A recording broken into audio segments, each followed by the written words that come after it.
community is going to have an absolute field day with you. You know that, right? As a carpenter. No, no, let's not go into carpenters' wood jokes. Not going there. Okay, so Jesse, your problem is that you're stuck in theory too. You've never looked at what the actual data for the study of terrestrial refraction actually shows. Doesn't show the bullshit that you anti-flat earthers say. It's nothing even close to that. I actually found it yesterday. Shit, yeah. Hold on, I'll read something to you. I found this old post. This is from Simulation Study of the Refraction Effects. K.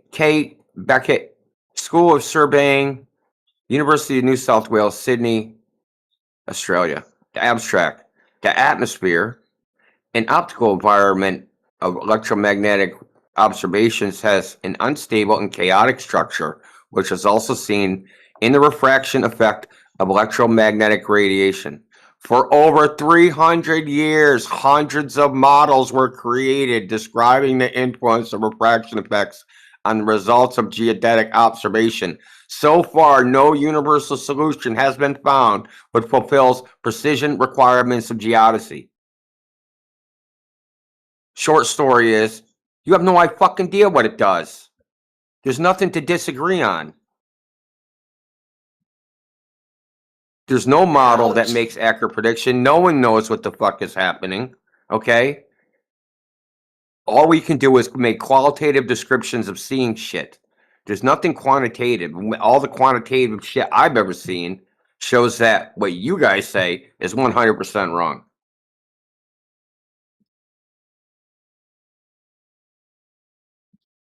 Well, I recognized in my opening paragraph that we may not agree that there is a possible way to measure drop over distance, but my question wasn't about refraction. It was saying, if, for the sake of discussion, that there was a way to measure drop over distance, would this be a genuine experimental procedure?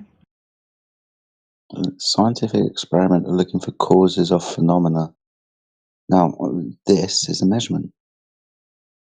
Using very scientific tools, and we're going to try and be very, very accurate. I'm going to just ask you the same thing I've been asking all you guys, and I have not got a straight answer in 3 years. What is the justification for you thinking terrestrial refraction does fucking anything at all? Other than that's what you read in the textbook, or you read online, or you read on the webpage. Does anything at all? Does anything at all? Yes. You mean Now, like... we know there's we know there's refraction like twinkling stars, right? Scintillation. Okay? But you guys have gone further and says, like it's bent in a direction. Okay? It goes in one, either, it gets bent in a curve. There's no evidence for that. There's no justification for saying that. There's nothing. That's what I mean. You guys say, hey, man, I hear this, and I'm sure you've said it with your own freaking mouth, is you guys didn't account for refraction. And I say, oh, how do you do that? Nobody knows. Nobody can tell me how to, quote unquote, account for refraction. How do I do that? Just apply 7/6R like the globers do. It's easy. Yeah, exactly. There's nobody can tell me how to do that. So if you can't tell me, if you can't say, hey, dude, this is how you do it, you don't know what the fuck's going on. And you have no justification for including it at all. So if you have no reason to include it because you don't know what it's doing, I'll just exclude it. Until someone gives some valid substantiation, okay, to some general refractive condition in the fucking air that's happening all the time.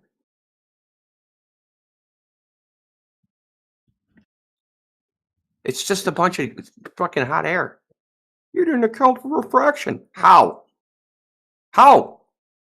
And when I say how, I mean anyone can make a model and quote unquote account for refraction, but that model actually has to be able to make predictions, right? Predictions. So before you do the experiment, right, you say, hey, dude, this is the weather conditions.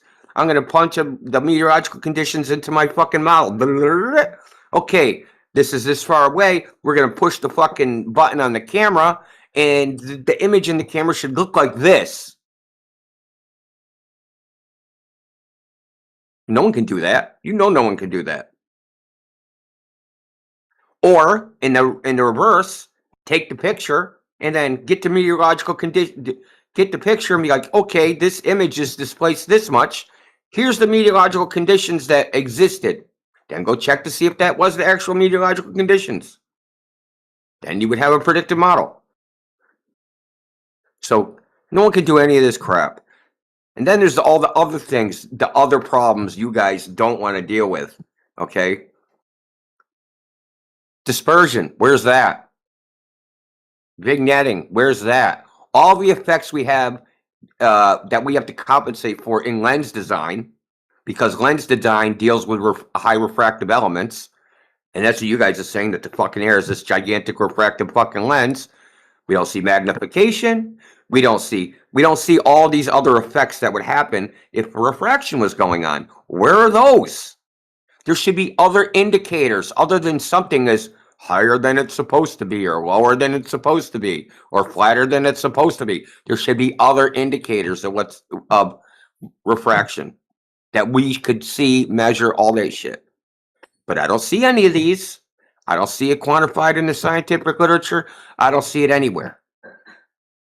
The only time I've ever seen it is the Bricker fucking paper, where he modeled, hey, dude, there should be this much dispersion over these 147 kilometers. And there wasn't any.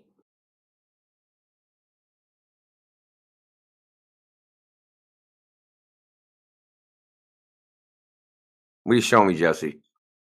Dispersion, chromatic aberration, or chromatic dispersion. Yeah, we know what it is. Some What's the lenses light do it worse source? than others.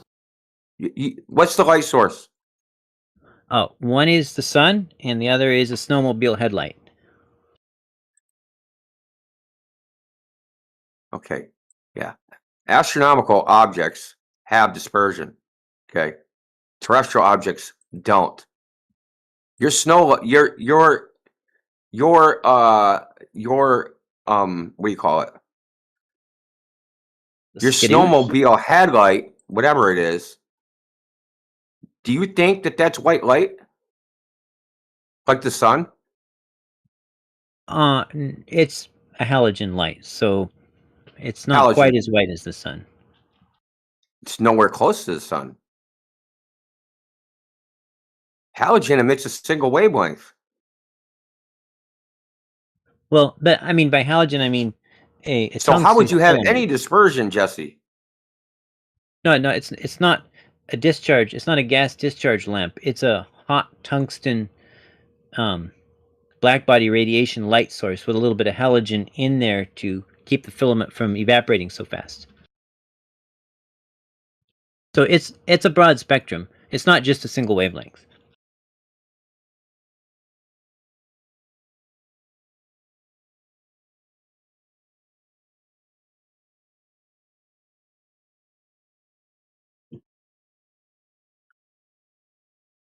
I do not think that's dispersion. I'm sorry. Well, I mean, there's a blue fringe at the top and a Yeah, red there's orange. also red on the side too, right? Well, the camera's tipped. So if you were to see how the horizon line of the snow is kind of Oh, tipped. there's red on the side of the light, on the right-hand side of the light. Yeah, there's some lens dispersion. Why would it be also. over there? Lens Well, dispersion. There's some lens dispersion also, but that's going to happen all the way around. The atmospheric dispersion is because of it only happens in one axis. Because that's my theory anyway. Yeah, I'd have to see the fucking full video for this shit, dude. Oh, sure. It's lanolins. I'll get it for you.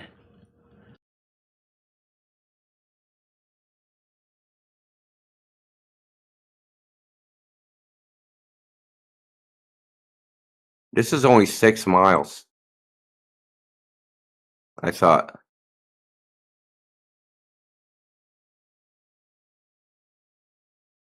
Just give me 1 second. I will get you the video.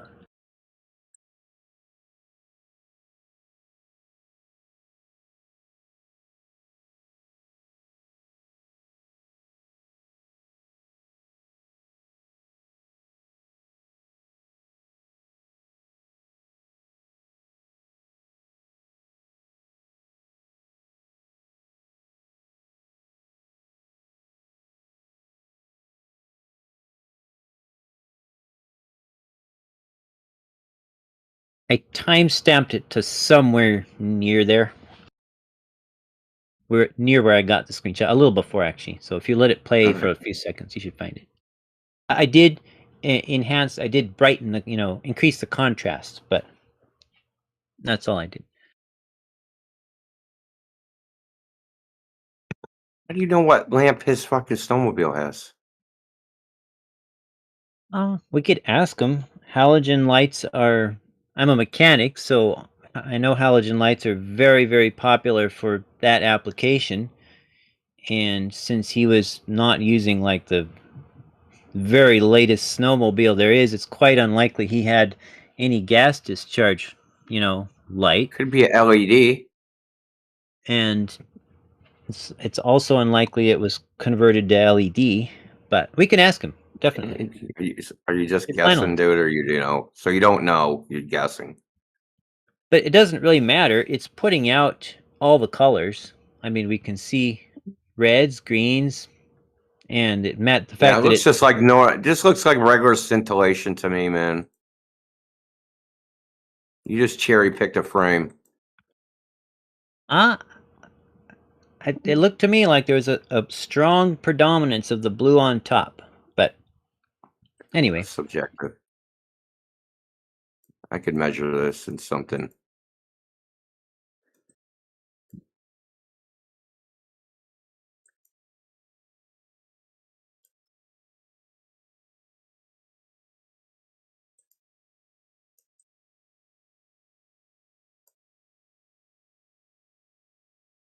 So why would there even be this type of refractive effect on a frozen lake,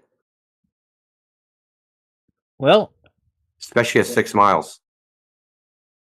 if the ice was significantly colder than the air, which is possible on a clear night, the black body radiation could chill the ice faster than the air because ice has an emissivity of almost 1.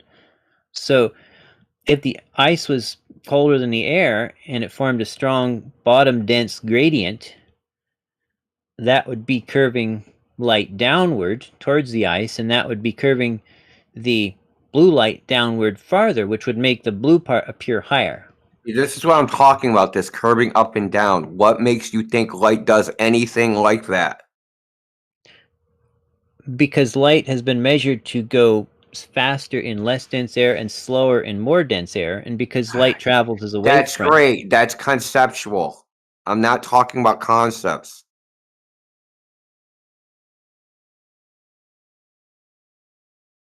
I'm talking about in terrestrial observations.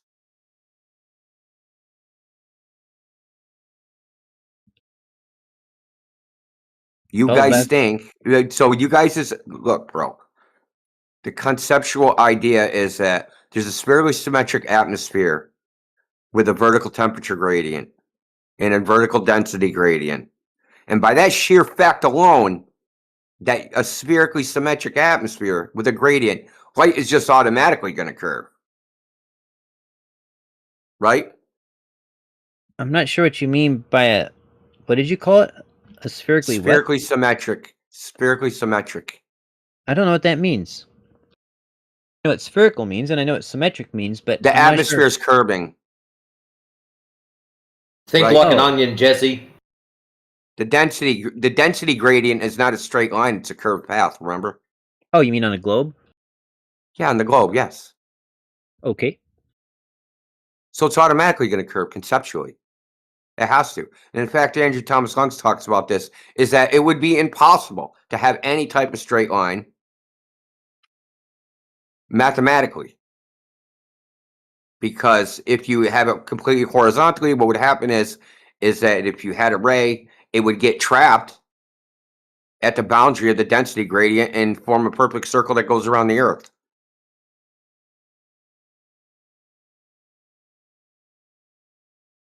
Like say you had 30 degrees and 31 degrees, and at the boundary of the 30 and 31, you had a laser and you shot it. In a spherically symmetric atmosphere, it would duct all the way around the Earth, come back to the same place. Oh, Mathematically, in the mathematical, listen, I'm talking about conceptually in a mathematical model. So when you start talking about, hey, light's bending down, that's just fucking, that's because you're assuming spherically symmetric atmosphere and a whole bunch of shit. It's conceptual. What's the data say about what light does? You don't know. None of you globe earthers know, because none of you have ever bothered to go look at the literature. The actual literature, when people have gone out and tested it, it doesn't do what you guys think. I'm sorry to tell you that. And you guys spent years arguing about it. What do you think I did? The thing I just read you, Jesse, do you think I just made that up? Do you think I called this chick fucking 20 years ago and told her, hey, write this down? For over 300 years, hundreds of models were created describing the influence of refraction effect on the results of geodetic observations. So far, no universal solution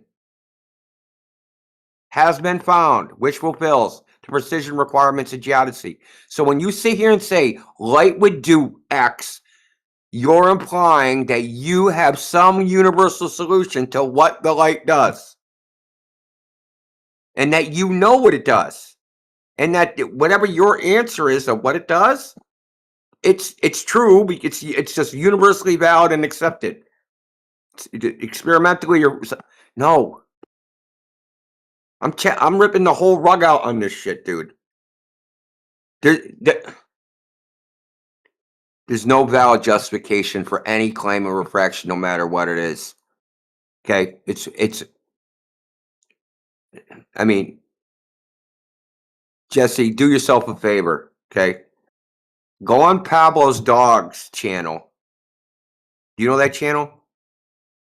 It rings a bell vaguely, but I couldn't say I He's would been know where to going find it. to the same spot in the same parking lot for 3 fucking years, and every 3 days taking video and doing a horizontal pan across Santa Monica Bay. Okay? The shit he's seeing is just there's no, you can't, it's unexplainable observations.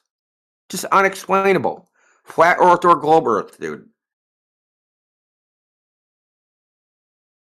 Literally, like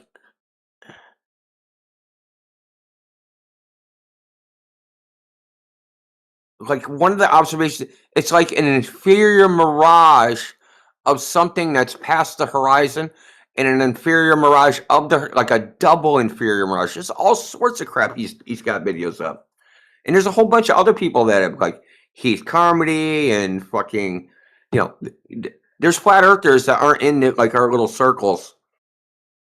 They're out there doing observations, right? Repeated, controlled observations over and over and over again, and none of them match any model of anything.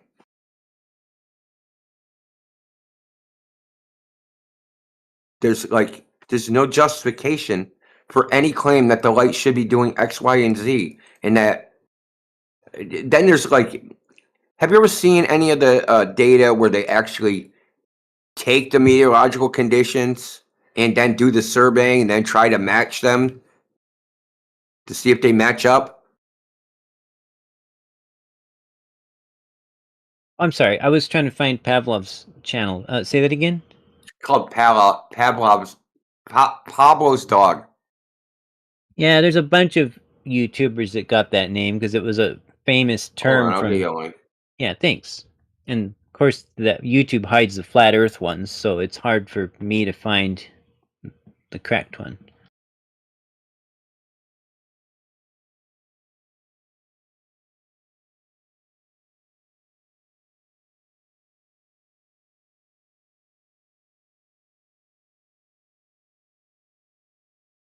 Okay, there's that. Oh, thank you, sir.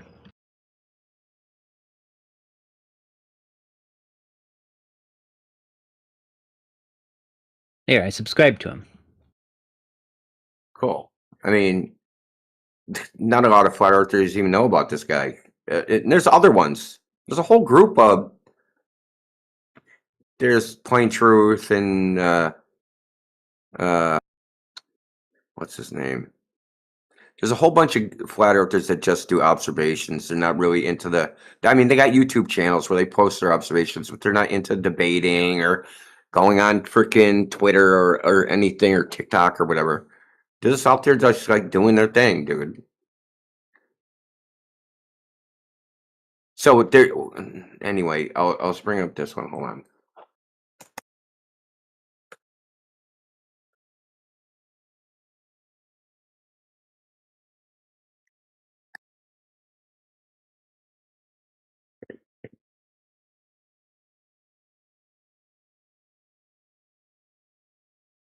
There's one called empirical modeling by trigonometric heighting. That's one study that was done in Greece. Dude, it's even on McToon's. McToon has a refraction section on his website. Apparently, he's never read any of the papers that are in it. So there are 3 or 4 that are on there where they actually took the meteorological conditions while they did their surveying observations, and they never match up. They just don't match up. Like what they observe doesn't match up to what should be with the meteorological condition, according to the way everybody thinks refraction works, should be one thing that makes their observation this other thing. But they never match up. They're just completely they're uncorrelated.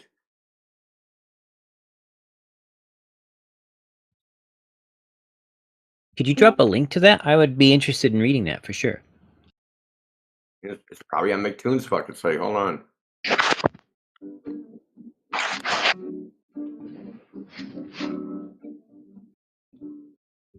Was that the Romanian Rhapsody I heard?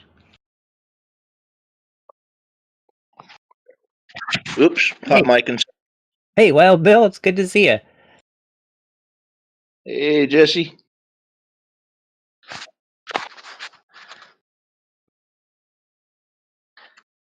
It's better to be seen. McToon does have it on his page. Moron. Apparently, he never read it. Thank you. That's just one. I mean, it's a whole. Jesse, I don't know why you're just discovering this now. Well, better late than never, right? Yeah.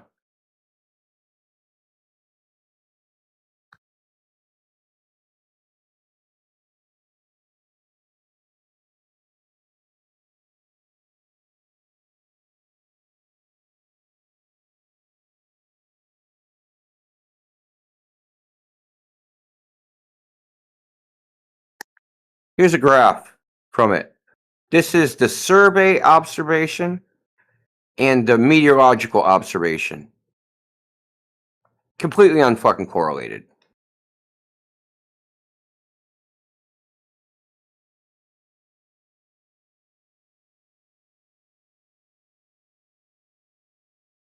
Then they try 3 different models to try and fit it, and it don't work. So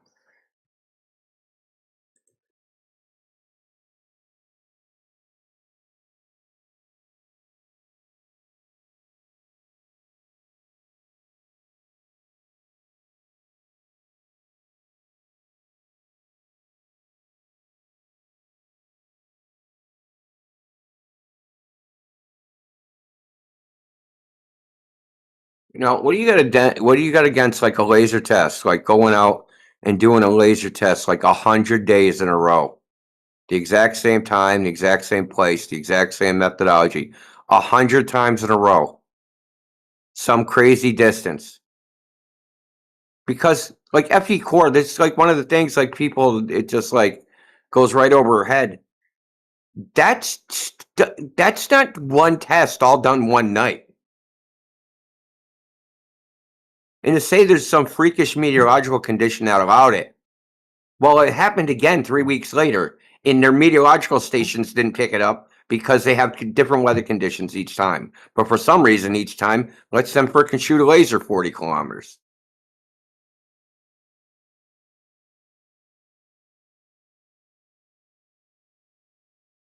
Well, to me, the first step of any form of measurement is to get consistency. And the laser tests don't work every time. And in Can you give me an example where they didn't? There was actually, if you watch the FE Core video, there was one where they could get it to shoot over the observer's head, but every time they tried to bring it down to get it to actually directly hit the observer, it would disappear. But So, Jesse, put 2 and 2 together, mate. It goes over the observer's head by 8 foot. It's supposed to be 600 foot or some ridiculously high distance. Oh, wait up. Refraction, I forgot. Yeah, my bad. Yeah. So the difference between what they observed and the prediction is 2 orders of magnitude, Jesse. You know that, right? You know how large of a difference is the prediction. If you have a prediction and the result is 2 orders of magnitude different than the prediction, there's a problem. Yeah, I know. I myself have measured circulating ray conditions and even sharper than that. Circulating ray conditions. What, in your spherically symmetric atmosphere that don't exist? What do you mean circulating ray? How do you know the ray's curving at all? Well, when I measure an elevation angle to the waterline on a ship at 7 miles and it's 36 feet above where it should be. That doesn't mean the ray's curving, though. Well, so how it just means that the angle of arrival at your camera was displaced. It doesn't mean the ray curved. It could have moved up and down, left and right, all over the place before it entered your camera. So how could a straight ray that started out below me... Because light is not rays, dude. And light in the air is... I've never showed you this. I've never showed you the turbulence, the fucking... Oh my God, I'm almost positive I've showed you this, Jesse. I'm almost 100%. Maybe not.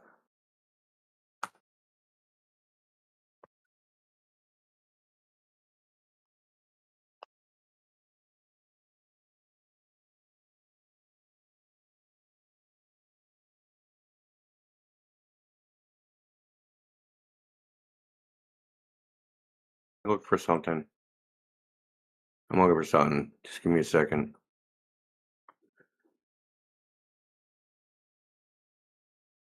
Look for a graphic.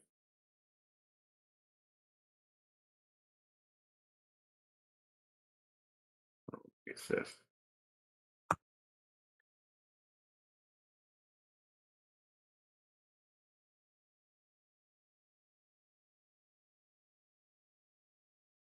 Oh, okay. So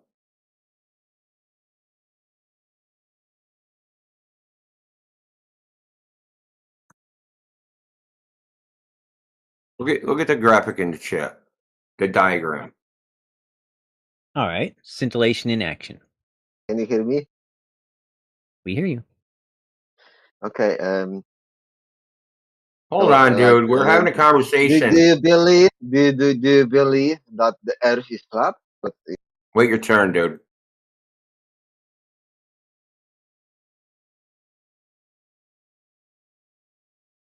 Okay. This isn't simply turbulence. All air is like this. It's packed with these bubbles. And what happens is it's the wave front that gets tilted. Okay? If the rays so the ray approximation model is only good for short distances. Did you know that? It's only valid at short distances. It's a simplification to make for lens design. Like the thin lens approximation and all those things. The geometric optics, it's not meant for long distance stuff. anything like that. It's not like I can give you a professor saying that it's just. So what happens is you have light that comes off of something, and there's a wavefront, right, that comes toward you. But as it's passing through these bubbles, it's wobbling back and forth. In the angle at which it hits the camera, if it hits the camera tilted like at a 45-degree angle, an object in the distance will appear higher or lower. The ray didn't traverse a different fucking path. It still went to you straight from the source to you. It went in a straight line, but because the wavefront is distorted,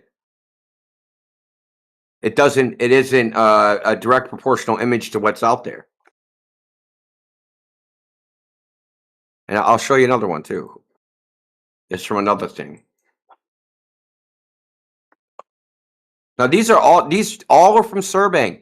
The first one came from them trying to figure out how to survey in tunnels,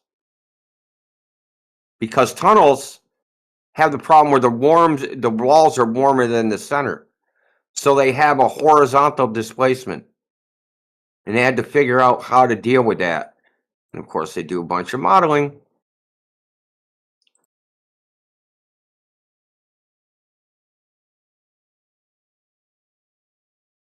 Okay, so just 1 second. Okay, so.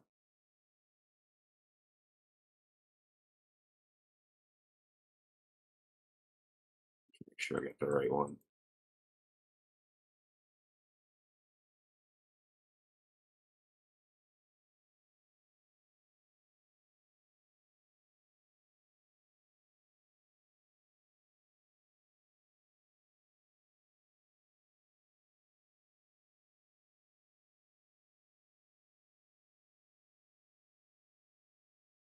Okay.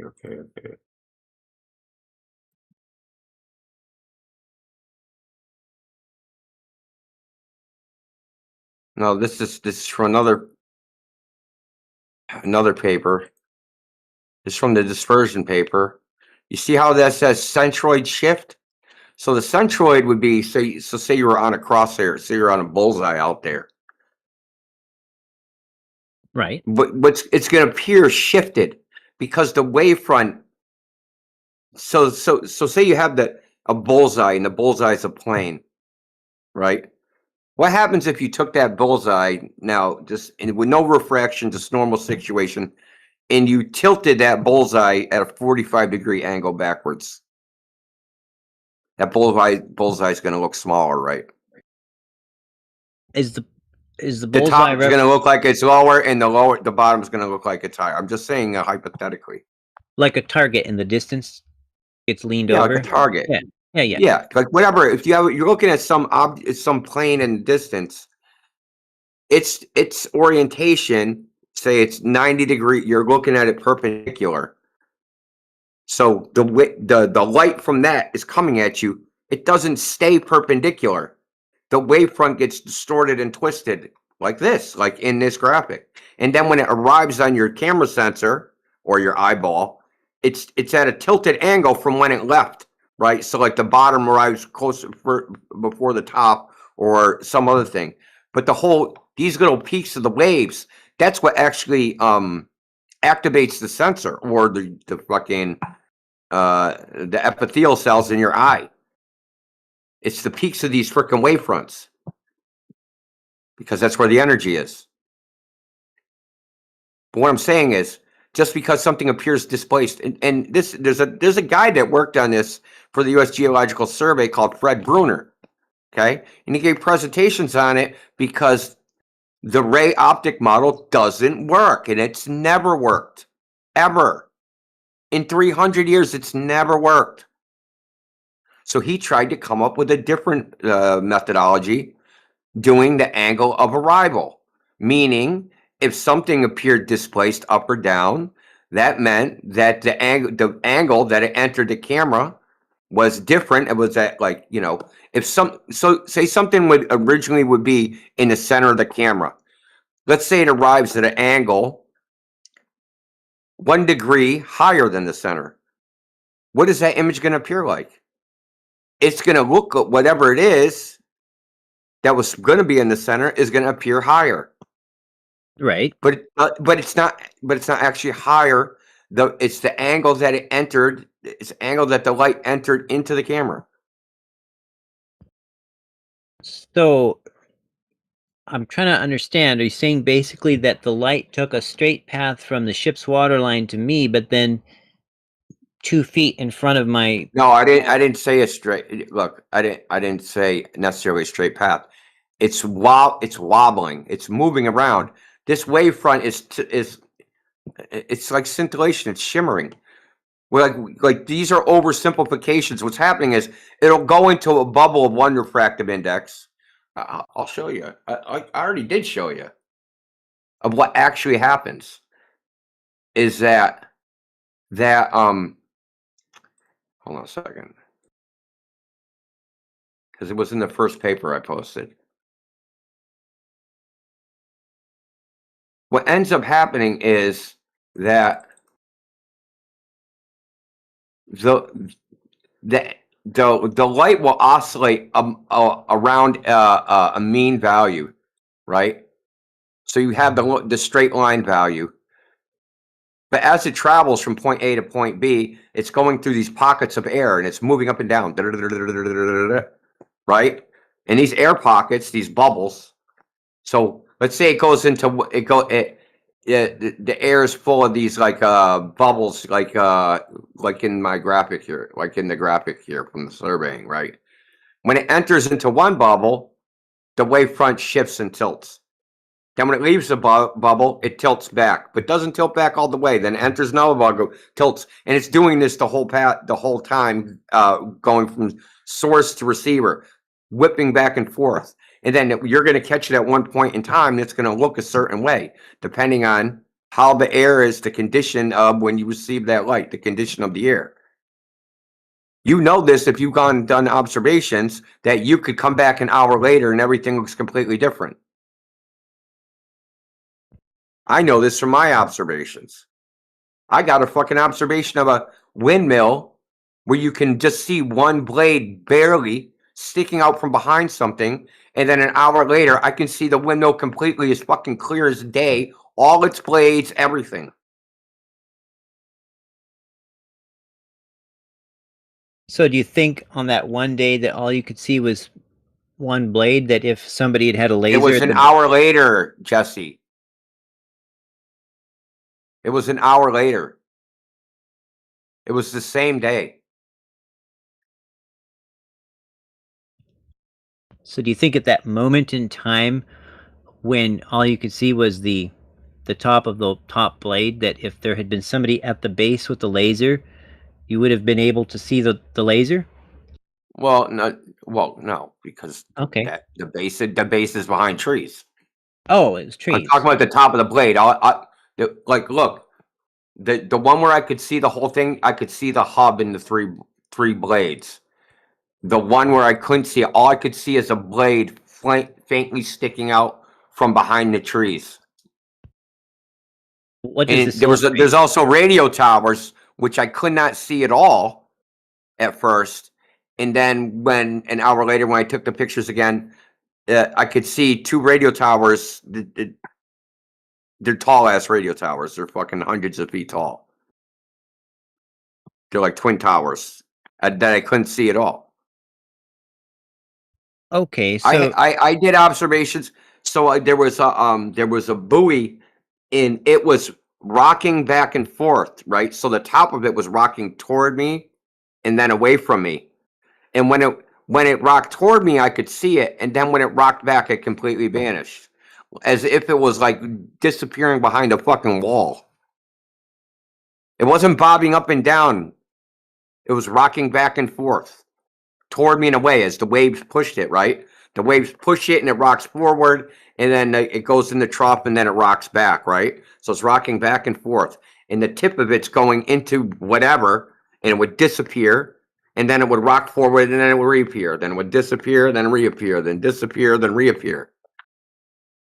It's very strange.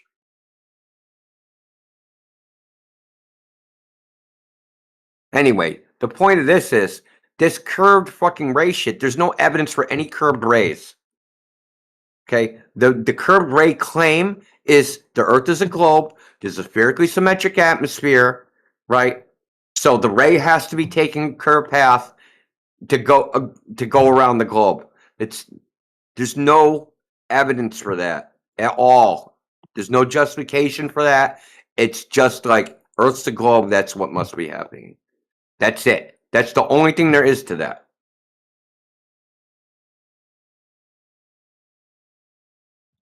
So where did the 2.5 arc minutes of upward angle come from? I just told you. I just told you. You don't understand it, dude. It doesn't mean a curved ray. It just means the path is bouncing up and down, dude. Okay, Well, Jesse. Can you draw a sine wave? yes, approximately. Okay, and where the camera sensor intersects that sine wave, right, is going to determine where it appears on the sensor. So you might intercept it at the peak and then it'll appear higher, or you intersect it at a trough and it'll appear lower, right? That's not a curving line, though. It's a straight line. Well, it's not necessarily a straight line. It's a straight path that's oscillating around a mean value. The mean value would be the straight line, and it's oscillating about that straight line, deviating. And all the evidence says that this is the case. Oh, all the measurement evidence.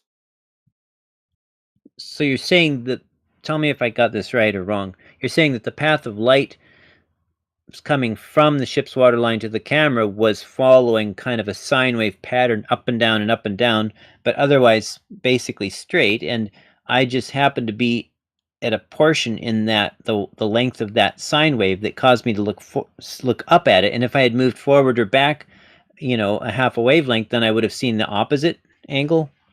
Yes. Now that's an oversimplification. Okay, obviously it's not a fucking pure sine wave. Well, what's the wavelength of this sine wave? It's steady. Depends on the size of it depends on the size of the inhomogeneities of the air. You see I showed you these. Did you not see these? These little bubble graphics? These don't come from me. These don't come from me. These come from the surveying literature. I didn't make these graphics, dude. I'm not making this stuff up. This stuff doesn't come from me. So, what would be causing the specific turbulent cells make the wavefront oscillate around a mean? Okay, I don't know else how to describe it. Is it the density of the air in the cells, or is changes of temperature, density, and they're in motion. The fuck? And the thing is, the size of these, it isn't going to be like one size. There's going to be all different sorts of if you could see them, it would look like a foam, right? The air is more like a foam, but there's all sorts of meteorological conditions that affect it, right? Wind, fucking temperature of the ground compared to the fucking air, crosswinds. The point is that the spherically symmetric model has no justification. That's my point. That's my only point. There's no justification for K values or anything like that. What is the K value? It's, hey man, this thing is up 2 inches. And the only way this would be up 2 inches is if the light ray was this much bigger than the fucking globe Earth of 3,959 mile radius. So we're going to come up with a value that's the ratio of that 3959, and we're going to say the light ray curves that much. But that's just bullshit, dude.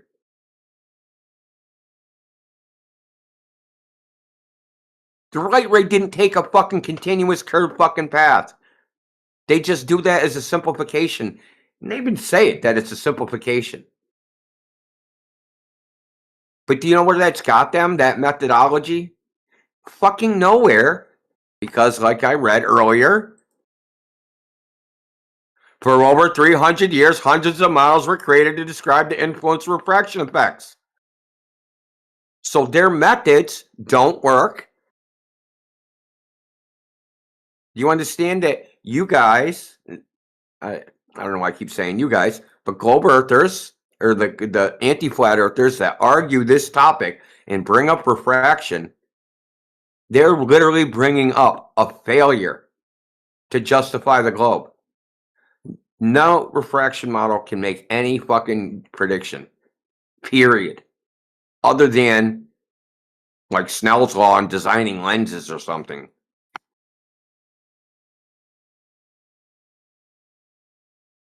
I got another one. Hold on. What's the name of that?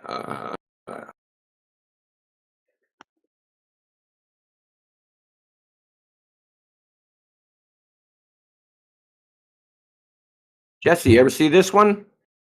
Let me look. Oh yeah, Taylor was showing that. Yeah, you see these values? You know Fort Emgon. You know how big of a degree Fort Emgon is? Well, one Emgon is 0.0009 degrees.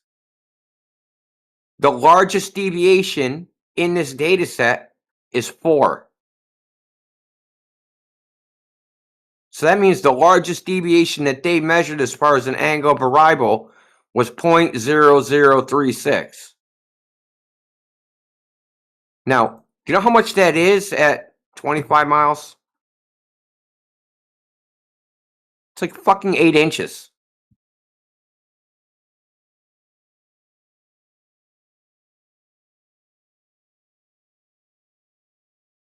Right? So, but the most important thing is, remember how I said is that it oscillates about a mean, right? If you look at this measured vertical angle, you see the values. You have the 0 value where there's no deviation, and they oscillate about that. They're not skewed to one side. They're not skewed to the other side, because if it was a continuous curve, they'd be skewed in one direction. Right? I'm not sure I'm following exactly what you're saying. The 0 is the straight line path. When it says the blue lines, right, are the measurements of the angle of arrival of what they're measuring. The absolute angle or the relative to the mean? The angle of arrival, the deviation of the angle of arrival from where it actually is, from the straight line. The 0 is no deviation. From total station position 1 to target 1? Yeah. TPS 1 is the total station position 1, right? And then T1 They have more than one total. They have more than one device. Right? And they also have more than one target, right? And T1 is target 1, right? So, are you saying that total station 1 and target 1 were at the same geometric elevation? No, they're not at the same geometric elevation. So one's higher than the other? No, very. Give me a second.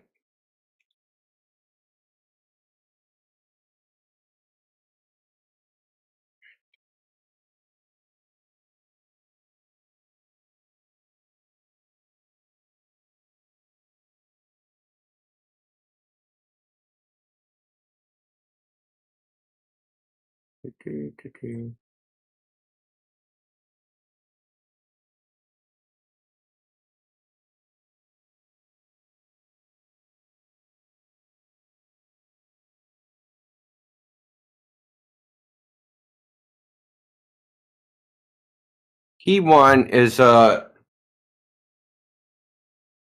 I think, is a retroreflector. Yeah, all the targets were retroreflectors, I believe. Left by some previous project. Yeah. Anyway, the point is that the straight line is the zero. All these the measurements in totality oscillate about this zero. If the Earth was curved, they would all be skewed in one direction. Why would they be skewed in one direction if Earth was curved? Okay, because you'd have refraction curving the light, right? So you'd always have a deviation in the angle of arrival. Always. There would never be a straight line. It wouldn't be. You see how this is symmetrical? There's an equal amount of subrefraction, if that's what you want to call it, and refraction about the zero. It's evenly distributed. Are you saying that the zero on this, the 0 milligradians on this chart is I'm gone, dude. Jesse, I'm gone. if there's a straight line, that's the difference either side of the straight line. If you think you live on a ball tard, the light incoming would predominantly be on one side of the line. You know this. You're acting dumb for some reason. Please stop it. no, it's just it's been a while. I thought I wasn't explaining it good. It's been a while since I read the paper, and I'm trying to remember the context because all he dropped here was the little one screenshot. And if I remember correctly, Post the paper again if you want. the paper wasn't about Earth curve or lack of Earth curve. It was about variations to the vertical angle, and so they actually measured the vertical angle. Yeah. And then That's right, Jesse. They measured the light, dude. I don't care about the fucking Earth curve. I only care about they're measuring refraction on whether it exists or not. That's what we are trying to establish. Is it justified of saying there's fucking curving rays, dude? If there was a curving ray, all the most of the data would be skewed on one side of the fucking zero. Because the angle of arrival would be higher. It would always be higher.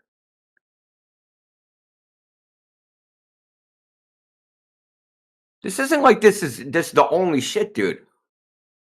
This is what I'm talking like. Remember what I started with?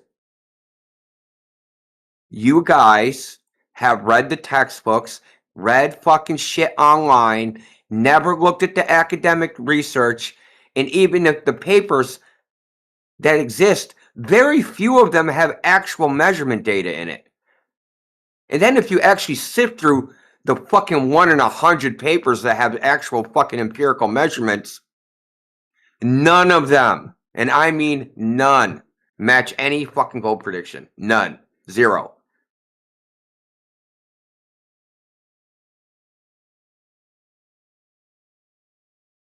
And I'm sorry that might bust your bubble, okay? And I appreciate you sitting here and listening to me fucking rant, but the fact is, I'm at the point, if someone says to me, you got to account for refraction, I'm asking why. And people need to justify why I should account for it, and just going, because it says so in the fucking textbook, ain't cutting it. I want the data, I want the evidence, I want whatever that says, yes, you should count for refraction, because yes, this is happening all the time, because we've measured it. Here are the measurements, here's the data that shows, yes, this is happening all the time. Yes, here's the measurement of curved rays. Here's the, like, there's none of that shit. There's none of that. But fucking, dude, we've been arguing this topic for a fucking decade. And some of the fundamental things about this topic that's been argued has never been established to even be true in the first place. Fucking argue about refraction 1,000 fucking times. Jesse, I'm gonna give you a newsflash. I got into this topic because I was doing work on refraction, specifically negative refraction, not the run-of-the-mill refraction, way more technical level than this shit. And then the Chicago skyline, I saw that shit, and they're like, "This is a mirage. This is refraction." Dude, I've been studying refraction for fucking nearly 3 decades. And I just hear fucking people say this shit that doesn't, there's no evidence for any of this shit. It would be cool if there was, but there ain't. It's just something you guys just say, you're an account for refraction. Flat earthers never account for refraction. Your calculation's wrong. You didn't account for refraction. Okay. Here you go. You account for it for me then. You fix our math. No one will ever fix our math.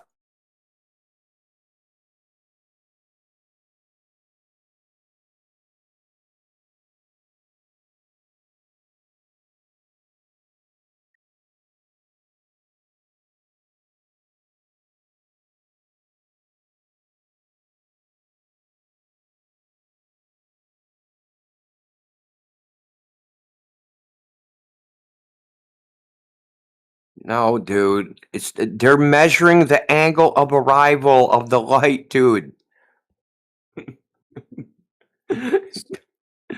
But what aren't you getting, dude? well, that's what I'm trying to ask about is Elevation means nothing. Don't say elevation. Because the device is pointed straight at the other device. There's a straight line, imaginary straight line between each of the devices. You have a clear line of sight. They're just measuring the angle of arrival and how much it deviates. so was that measured angle as it was read by the instrument within a plus to minus 4 milligradient angle? They're making continuous measurements. You understand? Continuous measurements. They're constantly. I don't know what the polling rate was.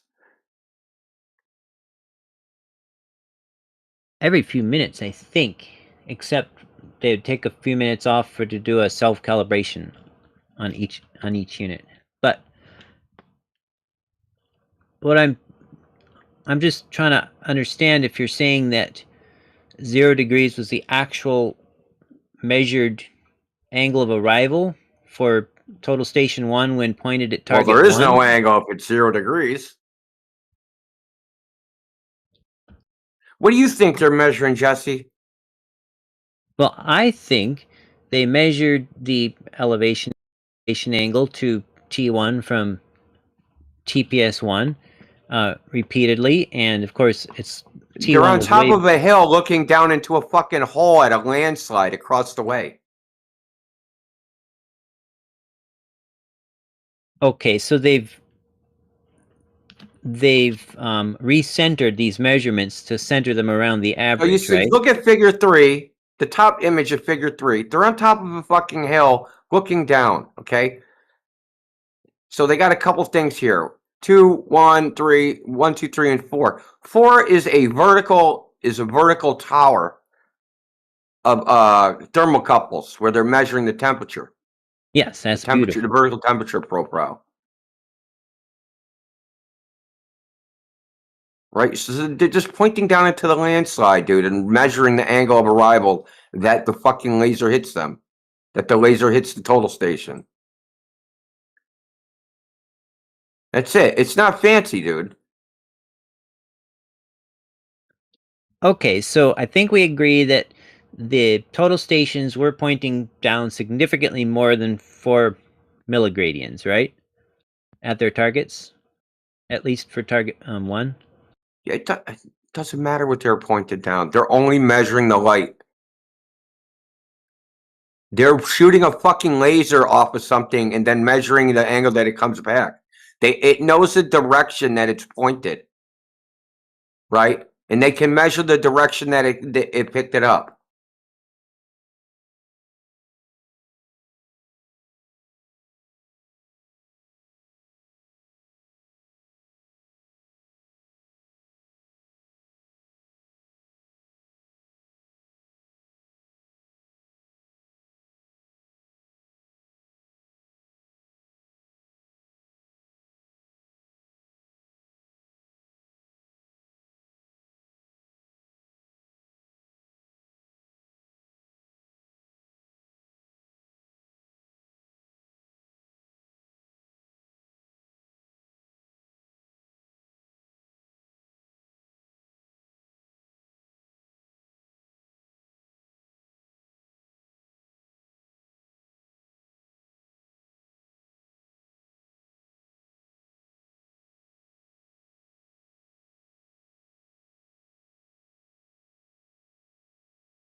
They're shooting a fucking laser off of something and then measuring the angle that it comes back. It knows the direction that it's pointed, right? And they can measure the direction that it picked it up.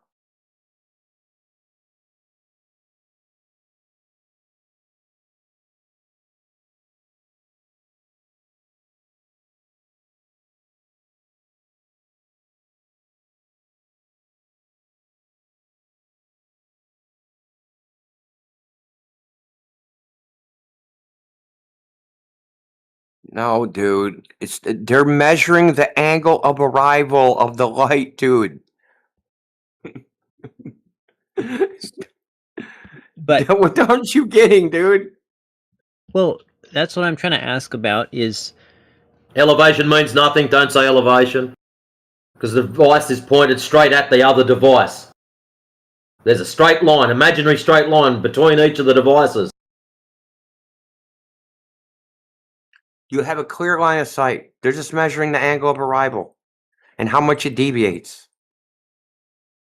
so was that measured angle as it was read by the instrument within a plus to minus 4 milligradient angle? They're making continuous measurements. You understand? Continuous measurements. They're constantly. I don't know what the polling rate was. Every few minutes, I think, except they'd take a few minutes off to do a self-calibration on each unit. But what I'm just trying to understand if you're saying that 0 degrees was the actual measured angle of arrival for total station 1 when pointed at target Well, there is 1? no angle if it's 0 degrees. What do you think they're measuring, Jesse? Well, I think they measured the elevation angle to T1 from TPS1 repeatedly, and of course it's T1. They're on top of a hill looking down into a fucking hole at a landslide across the way. Okay, so they've recentered these measurements to center them around the average, So you right? look at figure 3, the top image of figure 3. They're on top of a fucking hill looking down, okay? So they got a couple things here. 2, 1, 3, 1, 2, 3, and 4. 4 is a vertical tower of thermocouples where they're measuring the temperature. Yes, that's Temperature, beautiful. the vertical temperature profile. Right, so they're just pointing down into the landslide, dude, and measuring the angle of arrival that the fucking laser hits them, that the laser hits the total station. That's it. It's not fancy, dude. Okay, so I think we agree that the total stations were pointing down significantly more than 4 milligradians, right? At their targets, at least for target 1. Yeah, it doesn't matter what they're pointed down. They're only measuring the light. They're shooting a fucking laser off of something and then measuring the angle that it comes back.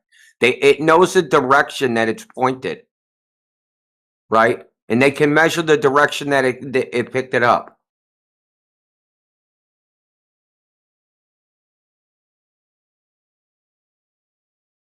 So I guess Jesse, if you fucking shoot like say you had a pistol, okay, and you fired from the hip, the bullet fucking ricochets off a piece of iron and hits you in the eye. Okay, the angle of arrival is higher. You know that the angle of arrival is higher than when it fucking left your gun. Okay.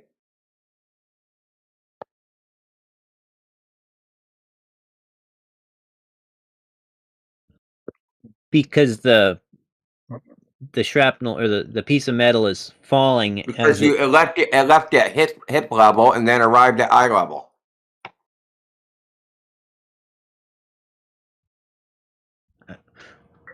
what's the So they're significance of it? because they're just shooting straight at the prism, and then measuring the reflected light what the angle was. where it should be versus where it is, or where it appears to be.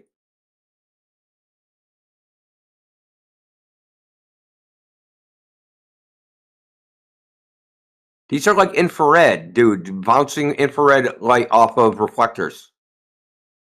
Right, yeah, most of my total stations also bounce infrared light off of reflectors. One of them uses a visible red laser, though. But, so are we in agreement then that the actual elevation angle measured by the instruments to the targets Mean was- nothing. That's what we'll agree to. They mean nothing. We've already established that. Dude, I don't care. Like, I don't care if they're looking fucking down from the top of the Empire State Building.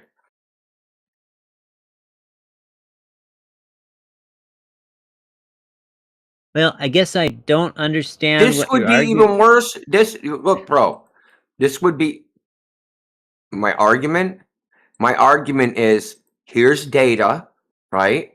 Of the very little data on refraction measurement data we actually have, right? Because if I ask you to post some, you won't have any. You know that, right? You'll have none. Definitely not this much. I posted 2 things. You got 1 thing then? I mean, what the fuck, bro? It wouldn't even matter. Whatever you posted, I've already read it. I guarantee it. Okay? My point is that we should be making claims based upon the empirical evidence, not based upon theory and speculation. Okay? And then we go, okay, let's look into the scientific literature and see what's actually been empirically tested and verified. And then you look at the data and it's nowhere fucking near the effect that they say that is said to happen. It's nowhere near it. It's not even close.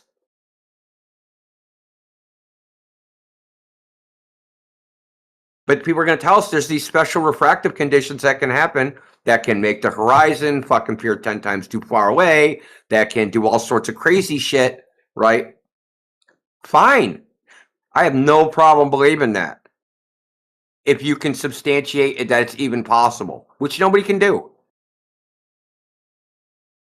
Certainly not fucking possible to happen every other, every single time we go out. Goddamn flat earthers are so lucky.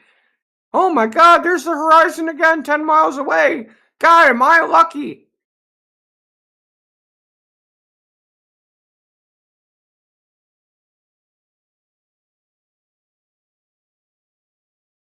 Jesse, if you actually are going out observations, I know you've made long distance observations that bust the globe. You just don't show them to nobody.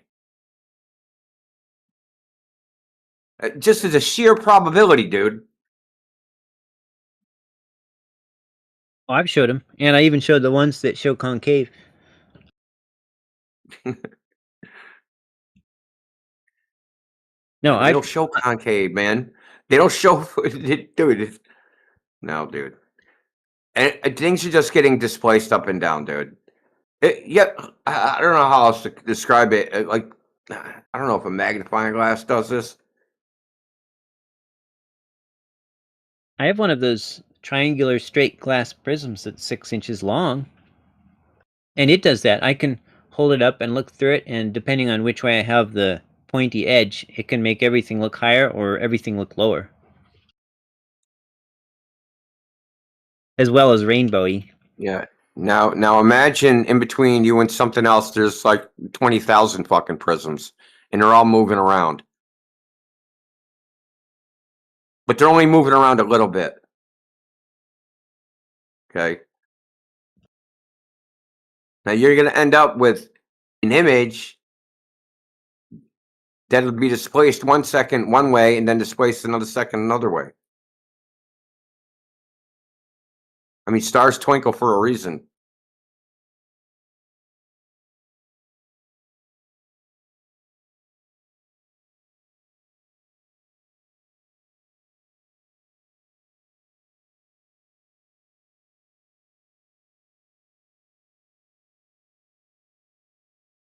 Anyway, I got to use the little girl's room. I'll be right back.